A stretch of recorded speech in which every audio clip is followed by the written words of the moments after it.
नमस्कार साथियों, स्वागत है आप सभी का जीके सिलेक्शन पॉइंट रमेश मोंड यूट्यूब चैनल में।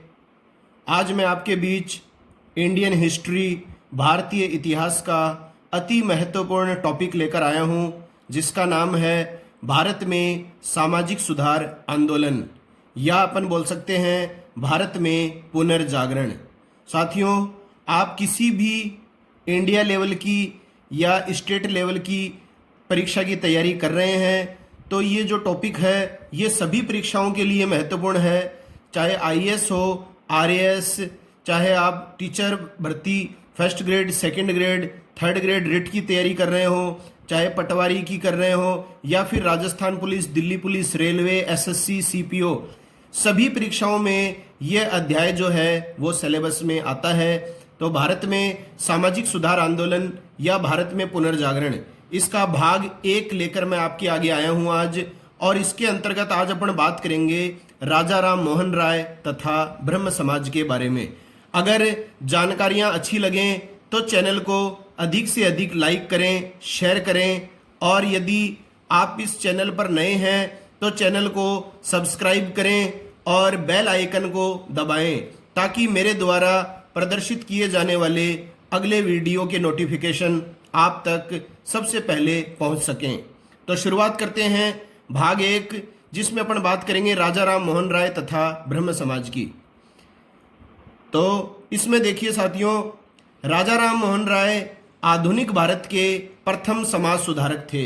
तो 19वीं शताब्दी में भारतीय जो समाज था वो बहुत अधिक कुरीतियों से जकड़ा हुआ था। समाज में बहुत अधिक बुराइयां थी। इन बुराइयों को सबसे पहले दूर करने से संबंधित जो प्रयास प्रारंभ किया वो राजा राम मोहन राय के द्वारा किया गया था। इसीलिए आधुनिक भारत का प्रथम समाज सुधारक यदि आपको परीक्षा में पूछा जाए तो उत्तर आएगा राजा राम मोहन राय। इनका जन्म 22 मई 1772 को, तो वर्ष आप ध्यान में रख सकते हैं, 1772 में इनका जन्म हुआ था बंगाल में हुगली जिले में। और किस स्थान पर? राधानगर में। तो इनका जन्म 1772 में बंगाल में हुगली जिले में स्थित राधानगर में हुआ। अब देखिए, इनके पिता का नाम था रमाकांत राय और माता का नाम था तारिणी देवी। और हिंदी के प्रसिद्ध कवि रामधारी सिंह दिनकर ने क्या बोला है इनके लिए? राजा राम मोहन राय संपूर्ण संसार में विश्ववाद के प्रथम व्याख्याता थे। तो यह भी प्रश्न आया हुआ है कि किस व्यक्ति के द्वारा राजा राम मोहन राय को संपूर्ण संसार में विश्ववाद का प्रथम व्याख्याता कहा गया है? तो रामधारी सिंह दिनकर के द्वारा। अब देखिए, इनके उपनाम आप ध्यान में रखिए। आधुनिक भारत का पिता इन्हें कहा जाता है, फादर ऑफ मॉडर्न इंडिया जो है इनको कहा जाता है। दूसरा इनका उपनाम है भारतीय पुनर्जागरण का मसीहा, क्योंकि सबसे पहले समाज सुधार की दिशा में इन्होंने ही कदम रखा था। तो भारतीय पुनर्जागरण का मसीहा इन्हें कहा गया है। भारतीय राष्ट्रवाद का जनक यदि पूछा जाए तो भी राजा राम मोहन राय। पत्रकारिता का अग्रदूत, इसके बारे में भी अपन बात करेंगे, क्योंकि किसी भारतीय के द्वारा संपादित और प्रकाशित पहली जो पत्रिका थी संवाद कौमुदी, वो इन्हीं के द्वारा प्रारंभ की गई थी। तो पत्रकारिता का अग्रदूत भी राजा राम मोहन राय को कहा जाता है। अतीत व भविष्य के मध्य सेतु, तो अतीत व भविष्य के मध्य जो सेतु है ये भी राजा राम मोहन राय का उपनाम है। इसके अलावा युगदूत जो है ये नाम जो दिया गया है इनको, राजा राम मोहन राय को, ये उपाधि दी गई थी सुभाष चंद्र बोस के द्वारा। तो ये भी इंपॉर्टेंट है कि किसके द्वारा राजा राम मोहन राय को युगदूत की उपाधि दी गई थी? तो सुभाष चंद्र बोस के द्वारा। तो ये उपनाम आपको सारे याद होने चाहिए साथियों, परीक्षाओं में निश्चित पूछे जाते हैं। अगला है प्रथम भारतीय जिन्होंने सबसे पहले भारतीय समाज में व्याप्त सामाजिक बुराइयों के विरोध में आंदोलन चलाया था। तो ये राजा राम मोहन राय जो थे वो प्रथम भारतीय थे जिन्होंने सबसे पहले भारतीय समाज में व्याप्त सामाजिक बुराइयों के विरोध में आंदोलन चलाया। राजा राम मोहन राय प्रथम भारतीय थे जिन्होंने समुद्र पार करके यूरोप की धरती पर पैर रखा। तो ये प्रश्न भी अगर आपसे पूछा जाए कि प्रथम भारतीय जिसने समुद्र पार करके यूरोप की धरती पर पैर रखा, तो वह राजा राम मोहन राय थे। 1829 में मुगल बादशाह अकबर द्वितीय के द्वारा इन्हें इंग्लैंड भेजा गया था और इंग्लैंड में ही ब्रिस्टल स्थान पर 1833 में इनकी मृत्यु हो गई थी। इसके बारे में अपन आगे चर्चा करेंगे। अगला है राजा राम मोहन राय प्रथम भारतीय थे जिनसे ब्रिटिश सरकार ने भारतीय मामलों में परामर्श मांगा था। तो ब्रिटिश सरकार ने सबसे पहले भारतीय मामलों में परामर्श किससे मांगा था? तो राजा राम मोहन राय से मांगा था। अब देखिए राजा राम मोहन राय जो थे वो विभिन्न भाषाओं के विद्वान थे। कई भाषाओं का इनको ज्ञान था, जैसे अरबी, फारसी, संस्कृत, अंग्रेजी, फ्रांसीसी, लैटिन, यूनानी और हिब्रू, इन भाषाओं का इनको अच्छा खासा ज्ञान था, विद्वान थे ये। अगला है 1809 में इन्होंने फारसी भाषा में तुहफात उल मुवाहिदीन, ये वेरी इंपॉर्टेंट पुस्तक है जो फारसी भाषा में इनके द्वारा लिखी गई थी। या तो परीक्षा में पूछ लेता है तुहफात उल मुवाहिदीन पुस्तक के रचयिता कौन है, या फिर आ जाता है इसी का हिंदी नाम है एकेश्वरवादियों को उपहार। तो एकेश्वरवादियों को उपहार या तुहफात उल मुवाहिदीन ये पुस्तक किसके द्वारा लिखी गई है साथियों? ये लिखी गई है राजा राम मोहन राय के द्वारा।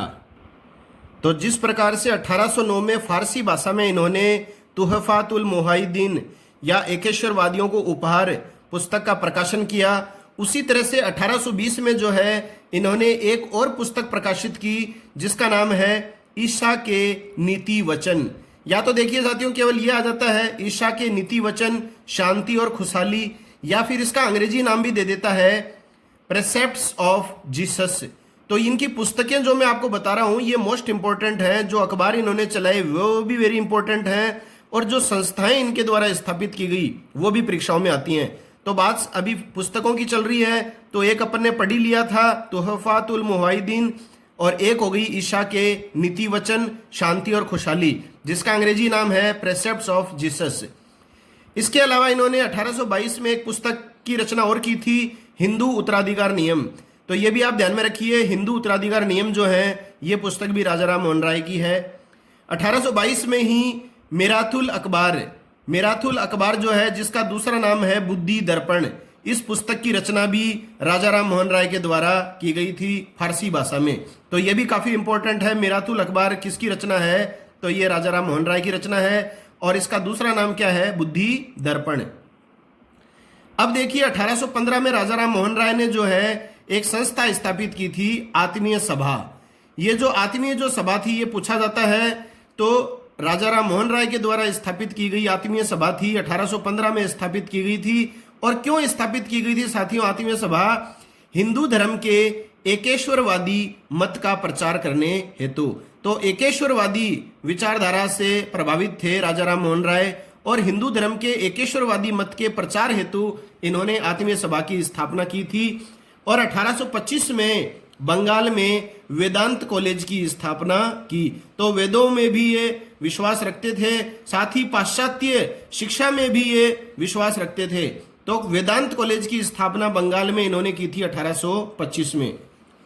अगला है 1821 में राजा राम मोहन राय ने एक समाचार पत्र का संपादन किया जिसका नाम था संवाद कौमुदी। यह आप ध्यान में रखिएगा, संवाद कौमुदी जो है ये पत्रिका राजा राम मोहन राय के द्वारा चलाई गई थी। और संवाद कौमुदी का दूसरा नाम भी कई बार परीक्षाओं में आ सकता है, प्रज्ञा चांद। तो संवाद कौमुदी का दूसरा नाम था प्रज्ञा चांद। और ये जो संवाद कौमुदी है ये भारतीयों द्वारा संपादित, प्रकाशित तथा संचालित प्रथम भारतीय समाचार पत्र था। तो भारतीयों द्वारा संपादित, प्रकाशित और संचालित प्रथम समाचार पत्र कौन सा था? संवाद कौमुदी।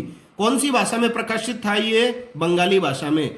इसीलिए राजा राम मोहन राय को कहा जाता है साथियों पत्रकारिता का अग्रदूत। ध्यान में रखिएगा ये उपनाम। इसके अलावा देखिए राजा राम मोहन राय ने समाचार पत्रों की स्वतंत्रता का समर्थन किया। तो ये नहीं चाहते थे कि समाचार पत्रों पर ब्रिटिश सरकार के द्वारा किसी प्रकार का कोई प्रतिबंध या बैन लगाया जाए। इसके अलावा देखिए केन तथा कंठ उपनिषद, ये जो उपनिषद हैं केन तथा कंठ, ये आपको ध्यान में रखने हैं।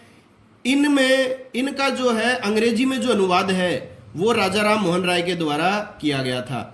तो चारों वेदों के बारे में आगामी वीडियो में आपको निश्चित रूप से बताया जाएगा। जब आपको वैदिक सभ्यता बताएंगे तो इसमें वेद और उनके उपवेद कौन से हैं, उनके उपनिषद कौन से हैं, आरण्यक कौन से हैं, उनके बारे में अपन विस्तार से चर्चा करेंगे। यहाँ आपको इतना ही ध्यान में रखना है कि राजा राम मोहन राय के द्वारा कौन से दो उपनिषदों का अंग्रेजी में अनुवाद किया गया, तो केन उपनिषद और कंठ उपनिषदों का। अगला है, राजा राम मोहन राय ने जो है एक एसोसिएशन स्थापित किया था 1827 में, जिसका नाम है ब्रिटिश इंडिया यूनिटेरियन एसोसिएशन। तो ब्रिटिश राज के ये समर्थक थे और इनका ये मानना था कि अगर भारत को आधुनिकता की ओर ले जाना है तो हमारे लिए ब्रिटिश सरकार के नियंत्रण में रहना बहुत ही जरूरी है। तो राजा राम मोहन राय ने भारतीयों और ब्रिटिश प्रशासनिक विचारधारा में समन्वय स्थापित करने के लिए, एकता स्थापित करने के लिए एक संस्था स्थापित की थी, ब्रिटिश इंडिया यूनिटेरियन एसोसिएशन। तो ये भी आपसे पूछा जा सकता है।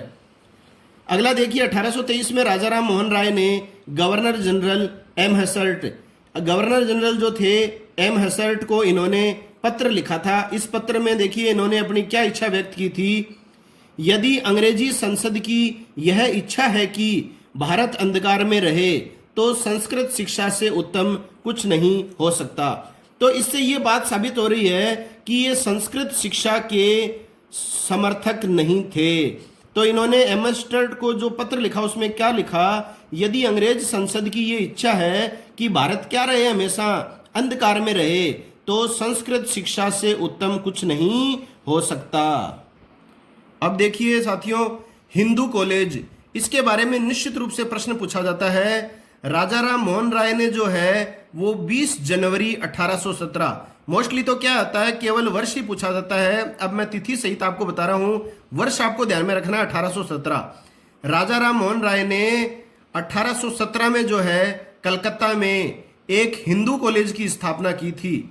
और इसके अंतर्गत जो प्रश्न मोस्ट इंपॉर्टेंट है वो ये है कि किस अंग्रेज अधिकारी के सहयोग से राजा राम मोहन राय ने कलकत्ता में हिंदू कॉलेज स्थापित किया, तो उसमें उत्तर आएगा डेविड हेयर। तो डेविड हेयर के सहयोग से कलकत्ता में इन्होंने हिंदू कॉलेज की स्थापना की थी। अब इसके अलावा इस हिंदू कॉलेज की स्थापना में अन्य भारतीय जो सहयोगी थे उनके नाम भी आप ध्यान में रखिए। एक थे राधाकांत देव, रामासी दत्त और वैद्यनाथ मुखोपाध्याय। तो ये तीन भारतीय सहयोगी भी थे, राधाकांत देव, रामासी दत्त और वैद्यनाथ मुखोपाध्याय। ये नाम भी आपको ध्यान में रखने हैं। अब देखिए साथियों, 1817 में इस कॉलेज की स्थापना की राजा राम मोहन राय ने, प्रमुख सहयोगी डेविड हेयर थे। 1855 में इस कॉलेज के दो भाग हो गए, एक तो हो गया हिंदू स्कूल जिसको कहा जाता है वर्तमान में द एटन ऑफ ईस्ट, और दूसरा हो गया प्रेसिडेंसी कॉलेज जिसे वर्तमान में कहा जाता है प्रेसिडेंसी यूनिवर्सिटी। यह भी आपको ध्यान में रखने वाली बात है, मोस्ट इंपॉर्टेंट है। अगला है, राजा राम मोहन राय के जीवन में उस समय संक्रमण का दौर आया जब इनके बड़े भाई जगमोहन की पत्नी अपने पति के साथ सती हो गई।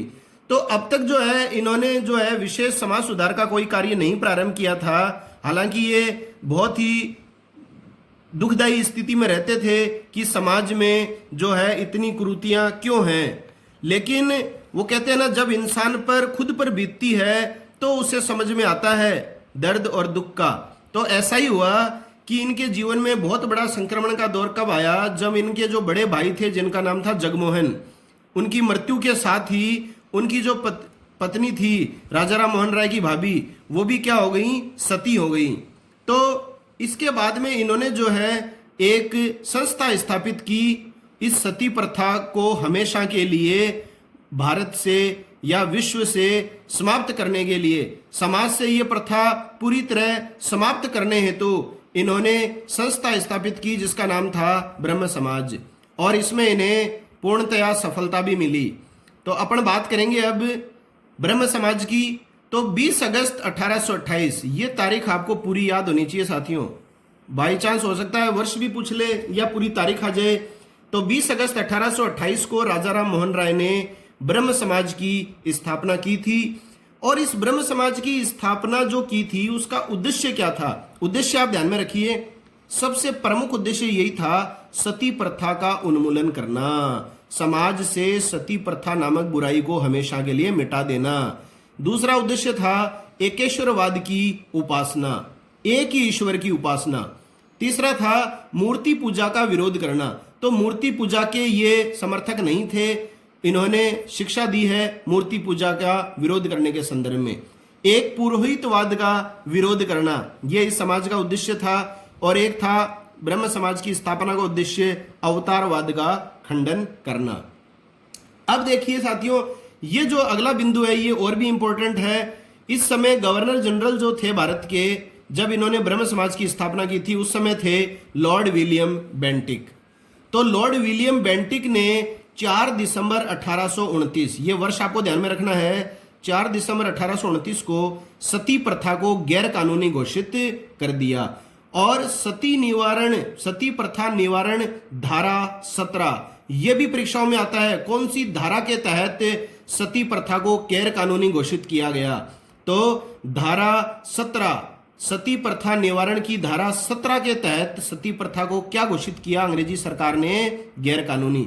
और किस गवर्नर जनरल ने सती प्रथा को गैर कानूनी घोषित किया, तो लॉर्ड विलियम बेंटिक ने। कब किया, 1829 में। मोस्ट इंपोर्टेंट है।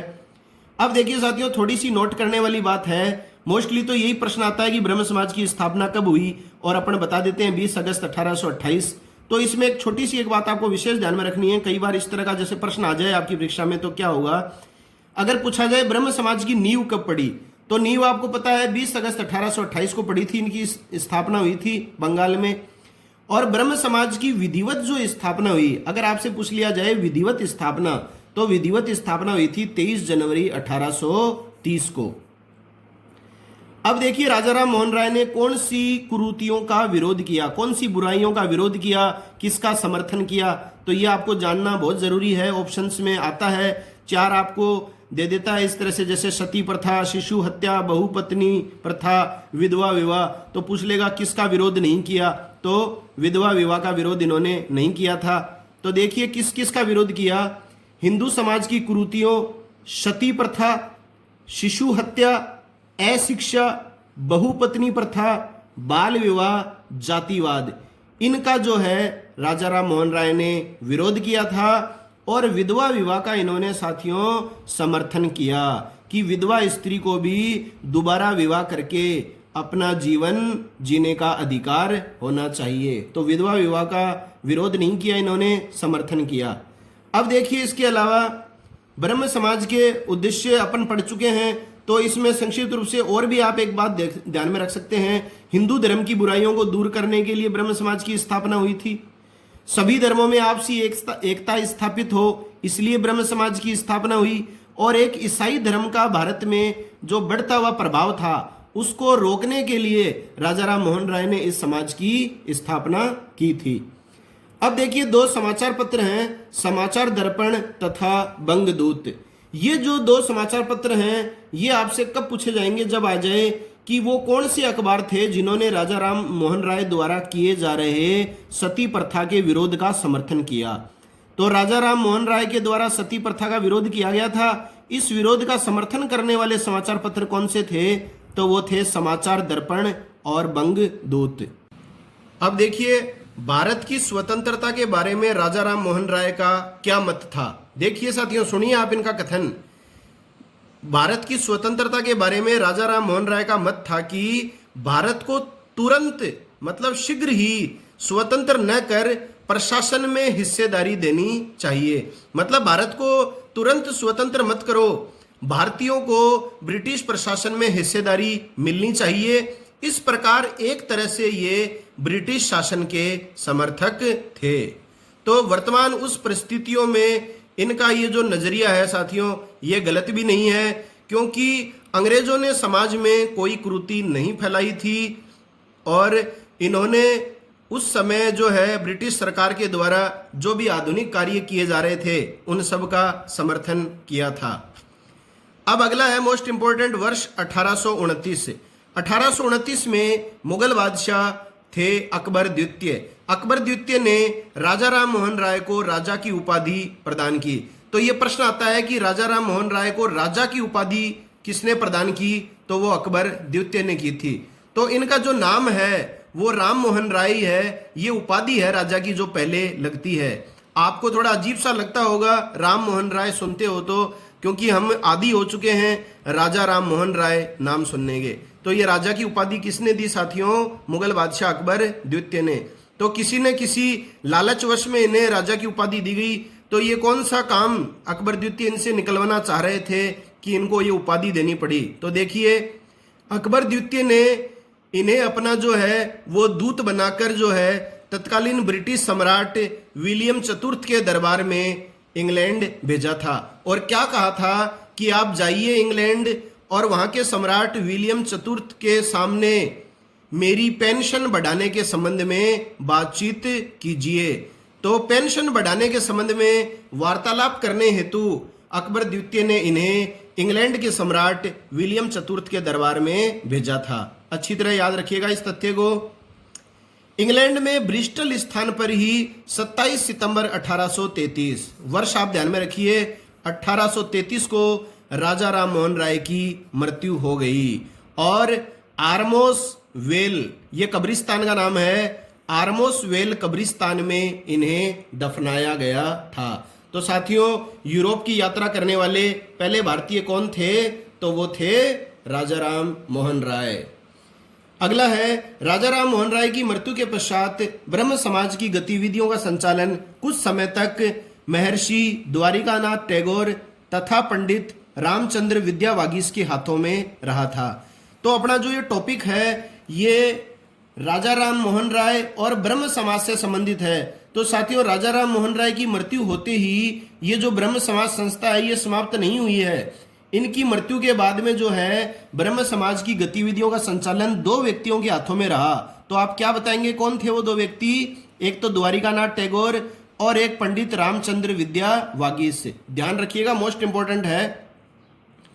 महर्षि द्वारिकानाथ टैगोर के बाद इनके जो पुत्र थे देवेंद्रनाथ टैगोर, इन्होंने ब्रह्म समाज की गतिविधियों को जारी रखा तथा इन्होंने आदि ब्रह्म समाज की स्थापना की। तो यह प्रश्न परीक्षाओं में आता है, आदि ब्रह्म समाज की स्थापना किसने की? तो कई विद्यार्थी क्या होता है, ब्रह्म समाज आती राजा राम मोहन राय कर देते हैं, ऐसा कुछ नहीं है। ब्रह्म समाज पूछा जाए तभी ही आपको राजा राम मोहन राय करना है। आदि ब्रह्म समाज आ जाए तो आपको देवेंद्रनाथ टैगोर करना है। आगे जैसे आ जाए भारतीय ब्रह्म समाज तो केशव चंद्र सेन करना है। इसी तरह से आनंद मोहन बोस जो करना है वो साधारण ब्रह्म समाज करना है। तो ब्रह्म समाज के बाद में जो है अगली जो इसकी शाखा का उदय हुआ वो थी आदि ब्रह्म समाज। किसके द्वारा स्थापित किया गया आदि ब्रह्म समाज? देवेंद्रनाथ टैगोर के द्वारा।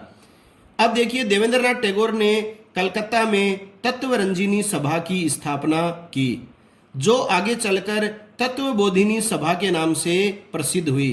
तो तत्वबोधिनी सभा ही ज्यादातर परीक्षाओं में पूछा जाता है, लेकिन इसी का पूर्व नाम था तत्वरंजिनी सभा। और इसकी स्थापना कब की गई थी? देवेंद्रनाथ टैगोर के द्वारा 1839 में। तो ये प्रश्न भी इंपॉर्टेंट है, तत्वबोधिनी सभा की स्थापना किसके द्वारा की गई, कहाँ की गई और किस वर्ष की गई? साथियों, अगर जानकारियां पसंद आ रही हैं तो वीडियो को अधिक से अधिक सोशल मीडिया पर शेयर करें, सभी व्हाट्सएप ग्रुपों पर शेयर करें। आप किसी भी सोशल मीडिया से जुड़े हुए हैं तो अधिक से अधिक इस वीडियो को शेयर करें, लाइक करें, और मेरे चैनल पर नए हैं तो चैनल को सब्सक्राइब जरूर करें। तो देखिए ना, राजा राम मोहन राय की मृत्यु के बाद में जो है वो देवेंद्रनाथ टैगोर ने आदि ब्रह्म समाज की स्थापना की थी और कलकत्ता में जो है वो तत्वरंजिनी सभा, जिसे बाद में नाम दे दिया गया तत्वबोधिनी सभा, की इन्होंने स्थापना की। इसके अलावा साथियों, देवेंद्रनाथ टैगोर के द्वारा एक पुस्तक भी लिखी गई है, ब्रह्मा धर्म। ये याद रखिए आप, ब्रह्मा धर्म जो पुस्तक है वो देवेंद्रनाथ टैगोर के द्वारा लिखी गई है और 21 दिसंबर 1843 को देवेंद्रनाथ टैगोर ने ब्रह्म समाज की सदस्यता ली थी। अब देखिए, देवेंद्रनाथ टैगोर ने 1857 में केशव चंद्र सेन को ब्रह्म समाज की सदस्यता प्रदान करते हुए समाज का आचार्य नियुक्त किया। तो ब्रह्म समाज का जो आचार्य जो नियुक्त किया गया था वो केशव चंद्र सेन को किया गया था। और किसने इन्हें आचार्य की पदवी दी थी? तो वो दी थी देवेंद्रनाथ टैगोर ने। काफी प्रभावशाली व्यक्तित्व थे ये केशव चंद्र सेन। और आदि ब्रह्म समाज का जो नारा था वो आपको ध्यान में रखना है, ब्रह्मावाद ही हिंदूवाद है। तो ब्रह्मवाद ही हिंदूवाद है, ये किस समाज का नारा है? जैसे आपको दे दे ब्रह्म समाज, आदि ब्रह्म समाज, भारतीय ब्रह्म समाज, साधारण ब्रह्म समाज, तो ये है आदि ब्रह्म समाज का नारा। अगला है केशव चंद्र सेन के उदारवादी विचारों के कारण समाज में फूट पड़ गई। तो ब्रह्म समाज, आदि ब्रह्म समाज में जो है वो फूट पड़ गई तथा वर्ष 1865, वेरी वेरी इंपॉर्टेंट है, वर्ष 1865 में देवेंद्रनाथ टैगोर ने इन्हें ब्रह्म समाज के आचार्य पद से हटा दिया। तो 1857 में इन्हें आचार्य नियुक्त किया था समाज का, और 1865 में जो है इन्हें आचार्य पद से हटा दिया गया देवेंद्रनाथ टैगोर के द्वारा। अतः 1865 में ब्रह्म समाज का प्रथम विभाजन हुआ। तो ये प्रश्न आता है, ब्रह्म समाज का प्रथम विभाजन जो है वो कब हुआ? 1865 में। और इसके लिए कौन व्यक्ति उत्तरदायी था प्रथम विभाजन के लिए? तो वो था केशव चंद्र सेन। देवेंद्रनाथ टैगोर वाले समूह ने स्वयं को आदि ब्रह्म समाज तथा केशव चंद्र सेन के समूह ने स्वयं को भारतीय ब्रह्म समाज कहा। तो जो देवेंद्रनाथ टैगोर की विचारधारा में विश्वास रखते थे, उन्होंने अपने समाज को आदि ब्रह्म समाज कहा, जो पहले था ही, और जो केशव चंद्र सेन के विचारों से प्रभावित थे, उसके समूह में थे, उन्होंने अपने आप को क्या कहा? भारतीय ब्रह्म समाज। तो ध्यान में रखने वाली बात है आपको। अगला है केशव चंद्र सेन जो है, उन्होंने 11 नवंबर 1866 को भारतीय ब्रह्म समाज की स्थापना की थी। तो ये भारतीय ब्रह्म समाज के संस्थापक थे। इन्होंने ब्रह्म समाज को अखिल भारतीय स्वरूप प्रदान किया। वेरी वेरी इंपॉर्टेंट प्रश्न है, किस व्यक्ति ने ब्रह्म समाज को अखिल भारतीय स्वरूप, मतलब पूरे भारत में इसको प्रसारित करने वाला जो व्यक्ति था इस समाज को, वो था केशव चंद्र सेन। और केशव चंद्र सेन के द्वारा देखिए संगत सभा की स्थापना की गई थी। तो ये भी परीक्षाओं में प्रश्न आ जाता है, संगत सभा से संबंधित व्यक्ति हैं केशव चंद्र सेन। और इसकी स्थापना क्यों की गई थी? इसकी स्थापना आध्यात्मिक व सामाजिक समस्याओं पर विचार करने हेतु की गई थी। तो कोई भी आध्यात्मिक और सामाजिक समस्या पर विचार करना होता था तो इस संगत सभा की बैठक बुलाई जाती थी। और इस संगत सभा ने स्त्री शिक्षा, स्त्री उद्धार तथा बाल विवाह पर रोक लगाने का भी सफल प्रयास किया था। अब देखिए केशव चंद्र सेन के संदर्भ में एक मोस्ट इंपोर्टेंट प्रश्न आता है, Indian reform association. Indian reform association की स्थापना किस व्यक्ति ने की? तो केशव चंद्र सेन के द्वारा की गई थी 1872 में। इसके अलावा देखिए केशव चंद्र सेन ने अंग्रेजी भाषा में एक दैनिक समाचार पत्र का भी संपादन किया था 1861 में। तो वो अंग्रेजी दैनिक समाचार पत्र था इंडियन मिरर। तो ये भी कई बार परीक्षाओं में आता है, इंडियन मिरर के संपादक रहे हैं। तो इंडियन मिरर से संबंधित कौन व्यक्ति हैं? केशव चंद्र सेन। केशव चंद्र सेन के प्रयासों से ही 1872 में, ध्यान से सुनिएगा साथियों, 1872 में अंग्रेजी सरकार ने एक अधिनियम को कानूनी रूप दिया था। वो अधिनियम परीक्षाओं में पूछा जाता है, ब्रह्म विवाह अधिनियम। ब्रह्म विवाह अधिनियम पूछेगा, या फिर इसका अंग्रेजी नाम आता है नेटिव मैरिज एक्ट। तो ब्रह्म विवाह अधिनियम या नेटिव मैरिज एक्ट ये कब कानूनी रूप से लागू किया गया था? तो आप बताएंगे 1872 में। और ब्रिटिश सरकार ने जो ये एक्ट लागू किया था, अधिनियम, ये किसके प्रयासों से लागू किया था? तो केशव चंद्र सेन के प्रयासों से। मोस्ट इंपोर्टेंट देखिए इनमें से प्रश्न बनते हैं। जितने भी पॉइंट्स मैं आपके बीच में लाया हूं, हर पॉइंट से परीक्षा में प्रश्न आया हुआ है और आगे भी इन्हीं में से प्रश्न आएगा। अब देखिए नेटिव मैरिज एक्ट के तहत जो है विवाह की जो आयु है लड़के और लड़की के लिए क्या निर्धारित की गई थी? तो लड़के के लिए विवाह की आयु निर्धारित की गई थी 18 वर्ष और लड़की के लिए 14 वर्ष। और वर्तमान आयु आप जानते ही हैं, लड़के के लिए 21 और लड़की के लिए 18 वर्ष निर्धारित है। अब देखिए इसी अधिनियम को कानूनी रूप जो दिया गया वो केशव चंद्र सेन के प्रयासों से दिया गया। और जिस व्यक्ति के प्रयासों से ये अधिनियम कानूनी रूप ले सका, वही व्यक्ति अगर इस अधिनियम का उल्लंघन कर दे तो जाहिर सी बात है कुछ महाप्रलय जरूर घटित होगा। तो ऐसा ही हुआ साथियों, ब्रह्म समाज में दूसरा विभाजन हुआ 1878 में। तो पहला विभाजन आपको पता होगा 1865 में हुआ था। दूसरा विभाजन हुआ ब्रह्म समाज का 1878 में। इसके लिए भी कौन उत्तरदायी था? केशव चंद्र सेन। यह विभाजन आचार्य केशव चंद्र सेन के कारण हुआ। इन्होंने 1872 में पारित ब्रह्म विवाह अधिनियम का उल्लंघन किया। अब देखिए उल्लंघन कैसे किया। तथा अपनी अल्प आयु की पुत्री का विवाह कूच बिहार के राजा से 1878 में कर दिया था। तो 14 वर्ष से कम आयु की अपनी पुत्री का विवाह इन्होंने कूच बिहार के राजा से 1878 में कर दिया। तो इससे जो है वो समाज में इनका विरोध बढ़ गया और इसी विरोध के चलते जो है वो ब्रह्म समाज का दूसरा विभाजन 1878 में हो गया। दूसरे विभाजन के पश्चात अलग हुए गुट या समूह ने कौन से समाज की स्थापना की साथियों? साधारण ब्रह्म समाज। तो भारतीय ब्रह्म समाज के कई लोग जो थे उन्होंने तो विरोध नहीं किया, लेकिन अधिकांश ने जो है इनके इस अधिनियम का उल्लंघन किए जाने का विरोध किया और ऐसे व्यक्तियों के गुट ने जो है एक नया समाज बना लिया भारतीय ब्रह्म समाज से अलग होकर। वो कौन सा समाज बनाया? साधारण ब्रह्म समाज। अब देखिए साधारण ब्रह्म समाज की स्थापना जो है वो दो व्यक्तियों के द्वारा की गई थी। कोई सा भी एक व्यक्ति आपको ऑप्शन में मिल जाए तो वो सही उत्तर होगा। आनंद मोहन बोस तथा शिवनाथ शास्त्री, इन दोनों के द्वारा संयुक्त प्रयासों से साधारण ब्रह्म समाज की स्थापना हुई थी। साधारण ब्रह्म समाज ने लोगों को शिक्षित व जागरूक करने हेतु निम्न पत्रिकाओं का प्रकाशन किया। तो साधारण ब्रह्म समाज के द्वारा प्रकाशित पत्रिकाओं के नाम आपको निश्चित रूप से ध्यान में होने चाहिए, तो आप देख लीजिएगा। एक तो आता है तत्व कौमुदी। तत्व कौमुदी जो पत्रिका है ये भी साधारण ब्रह्म समाज की देन है। संजीवनी पत्रिका भी साधारण ब्रह्म समाज के अनुयायियों ने निकलवाई। मॉडर्न रिव्यू जो पत्रिका थी ये भी साधारण ब्रह्म समाज के द्वारा निकलवाई गई। नव भारत ब्रह्मा जनमत ये पत्रिका भी जो है साधारण ब्रह्म समाज की देन है। और इंडियन मैसेंजर जो पत्रिका है ये भी साधारण ब्रह्म समाज के लोगों के द्वारा ही प्रकाशित करवाई गई थी।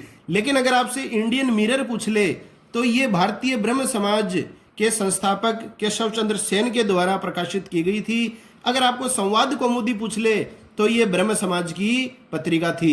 यदि आपको तत्वबोधिनी सभा पूछ लिया जाए तो उत्तर आएगा देवेंद्रनाथ टैगोर या आदि ब्रह्म समाज। अब देखिए साथियों ब्रह्म समाज के मूल सिद्धांतों की अपन बात करेंगे लास्ट में, ये मोस्ट इंपॉर्टेंट है। ब्रह्म समाज के सिद्धांत क्या थे? ब्रह्म समाज मानता है ईश्वर को एक, ईश्वर एक है, वो सर्वशक्तिमान है, सर्वव्यापक है और सर्वगुण संपन्न है तथा सृष्टि का क्या है? रक्षक है और इस सृष्टि का वो पालक भी है। यह समाज पूजा का अधिकार सभी धर्मों, जातियों और वर्गों को देता है। तो पूजा का अधिकार सभी धर्मों, जातियों और वर्गों को देता है ब्रह्म समाज। ब्रह्म समाज मूर्ति पूजा में विश्वास नहीं करता, यह आपको ध्यान में रखना है। मूर्ति पूजा का तो विरोध किया है राजा राम मोहन राय ने। अगला है पूजा के लिए मंदिर मस्जिद में जाने की आवश्यकता नहीं है। यह समाज कतई नहीं मानता कि पूजा अगर आपको करनी है तो आपको मंदिर मस्जिद में जाने की आवश्यकता है। सच्चे हृदय से की गई प्रार्थना ईश्वर अवश्य सुनता है। तो इस समाज में ये मूल सिद्धांत है कि सच्चे हृदय से अगर आप प्रार्थना कर रहे हैं तो वो ईश्वर क्या है? निश्चित रूप से सुनेगा। अगला सिद्धांत है आत्मा को अमर मानता है ये समाज। ब्रह्म समाज जो है वो आत्मा को क्या मानता है? अमर, इसका कभी नाश नहीं होता। मोक्ष प्राप्ति के लिए पाप का त्याग व प्रायश्चित आवश्यक होता है। ये मतलब व्यक्ति मोक्ष तभी प्राप्त कर सकता है जब वो पाप का त्याग करे और प्रायश्चित करे कि उसने जो गलती की है उसका वो प्रायश्चित अगर कर लेगा तो उसे निश्चित ही मोक्ष की प्राप्ति हो जाएगी। अगला सिद्धांत है प्रत्येक मनुष्य को कर्म का फल भोगना पड़ेगा। मतलब इस जन्म में जो जिस तरह का कर्म करेगा वो उसे जीवन काल में ही भोगना पड़ेगा। तो कर्म का फल जो है उसे अपने जीवन काल में ही भोगना पड़ेगा। किसी धर्म को देवी मानने की आवश्यकता नहीं है। तो ब्रह्म समाज ये कहता है कि किसी भी धर्म को देवी मत मानो, क्योंकि कोई भी धर्म ऐसा नहीं है जिसमें कोई त्रुटि या गलती न हो। तो ये सिद्धांत आपको ध्यान में रखने हैं साथियों, वेरी इंपॉर्टेंट है, परीक्षाओं में आते हैं कथन के रूप में। जन सामान्य के कल्याण, नारी शिक्षा, अनाथालयों आदि की स्थापना की दिशा में साधारण ब्रह्म समाज जो है वो प्रयासरत था। तो साथियों ये है भारत में समाज सुधार आंदोलन या भारत में पुनर्जागरण भाग 1, जिसमें अपन ने विस्तार से चर्चा की है राजा राम मोहन राय और ब्रह्म समाज की। साथियों अधिक से अधिक जानकारियां मैं आपके बीच में लाने का प्रयास करता हूं, और अगर ये जानकारियां आपको पसंद आई हैं तो अधिक से अधिक मेरे इस channel GK selection point Ramesh मोंड को लाइक करें, शेयर करें, सब्सक्राइब करें। तो मिलते हैं अगले वीडियो के साथ, जिसमें आपके बीच लाई जाएगी आर्य समाज तथा स्वामी दयानंद सरस्वती। धन्यवाद। जय हिंद, जय भारत।